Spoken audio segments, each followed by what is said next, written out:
Ibnu Qayyim rahimahullah ta'ala ketika berbicara tentang kebahagiaan, beliau berkata,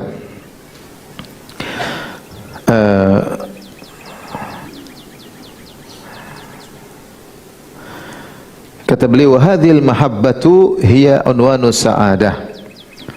Al-mahabbatul mahmudah, rasa cinta yang dipuji, yaitu allati tajlibu li sahibiha ma yanfa'u fi dunya wa akhiratihi. Yaitu kecintaan yang mendatangkan bagi pencintanya manfaat bagi dunianya maupun akhirat. Yaitu kecintaan yang dipuji oleh Allah, kecintaan yang menyebabkan dia mendapatkan manfaat dunia dan akhirat.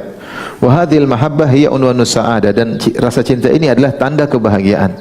Wa a'zamu anwa'il mahabbah al-mahmudah, dan cinta, jenis cinta yang terpuji yang paling besar adalah mahabbatullahi wahdahu, mencintai Allah semata, wa mahabbatu ma ahabba, dan mencintai apa yang dicintai oleh Allah Subhanahu wa taala. Wa hadhil mahabbah hiya aslus sa'adati wa ra'suha, dan cinta ini adalah landasan dari segala kebahagiaan dan adalah puncak dari segala kebahagiaan.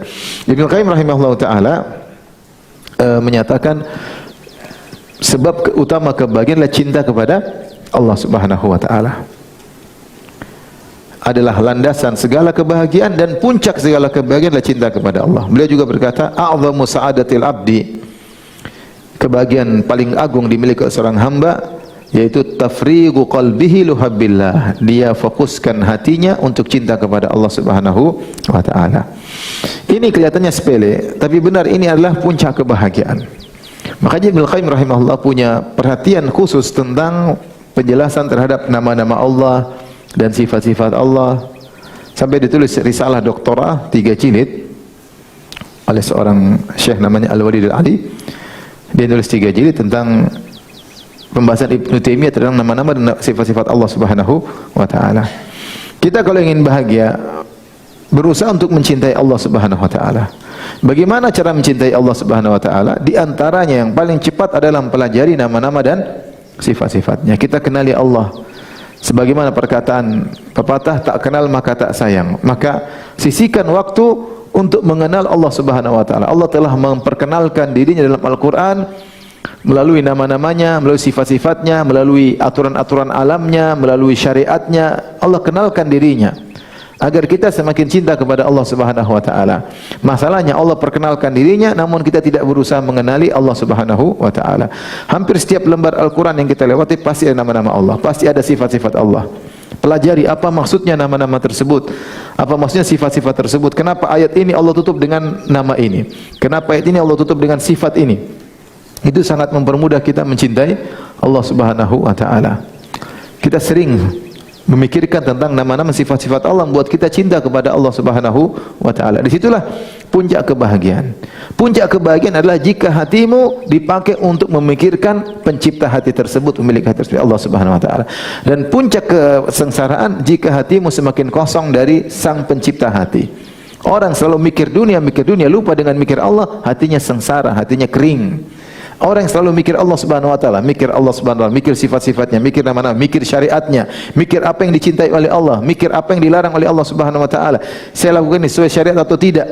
Ini benar atau tidak? Allah ridha atau tidak? Maka itu orang bahagia. Kenapa? Karena hatinya selalu mengingat Allah Subhanahu wa taala. Maka ini perkataan Ibnu Qayyim rahimahullah taala, butuh, kata Ibnu Qayyim, tafrighu qalbihi luhubbillah. Butuh hati ini difokuskan, dikosongkan untuk mencintai Allah Subhanahu wa taala. Kita belajar sifat-sifat Allah. Kemudian kita terapkan dalam kehidupan kita sehari-hari. Subhanallah, ada masalah yang peristiwa yang kita alami, kita renungkan, subhanallah, ternyata Allah Maha baik, ternyata saya masih begini, ternyata Allah masih beginikan saya.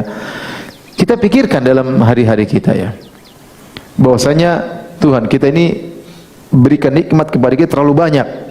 Ya, terlalu banyak. Sehingga ini membuat kita mencintai Allah Subhanahu wa taala. Dan saya rasa kalau seorang berusaha mencintai Allah, maka Allah akan memudahkan dia mencintai Allah Subhanahu wa taala. Karena dalam hadis qudsi kata Allah Subhanahu wa taala, "Idza taqarraba ilayya 'abdi shibran, taqarrabtu ilaihi dhira'an." Jika hambaku berusaha mendekatkan dirinya kepadaku sejengkal, maka aku akan mendekat kepadanya dengan sehasta. Yaitu Allah lebih menyambut lagi, lebih daripada usaha kita. Usaha kita mengenal Allah, Allah lebih mudah mengenalkan dirinya kepada kita. Cuma butuh waktu belajar, dengar kajian tentang nama-nama Allah, tentang sifat-sifat Allah. Ini cara mudah kita untuk cinta kepada Allah. Nah, kalau kita sudah cinta sama Allah, kita maksiat pun takut. Ya Allah, nanti kalau Allah tidak cinta sama saya bagaimana? Gara-gara hanya melihat yang haram, gara-gara hanya mendahulukan emosi atau egoisme. Kalau saya ditinggal oleh Allah bagaimana? Kenyamanan yang Allah berikan, kalau Allah cabut bagaimana? Bagaimana sih rasanya kalau tidak disenangi oleh Allah Subhanahu wa taala? Takutnya cinta kita bertepuk sebelah tangan. Maka di antara kebahagiaan adalah fokus agar kita bisa cinta kepada Allah. Disitulah ketentraman. Apapun masalah yang kita hadapi, kita akan tenang. Kenapa? Kita merasa Allah dekat dengan kita. Kapan kita merasa Allah dekat dengan kita, kita nyaman. Tenang aja, ada Allah. Tenang aja, ada masalah, tenang, ada Allah. Selalu demikian.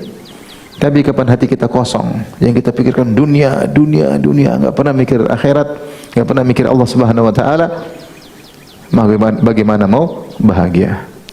Maka ini kelihatannya sepele, namun kata Ibnu Qayyim, ini adalah aslus sa'adah, ya, ini adalah puncak dari kebahagiaan, adalah landasan kebahagiaan, wa ra'suha, landasan dan puncak kebahagiaan adalah hati cinta kepada Allah Subhanahu wa taala. Dan itu dengan belajar.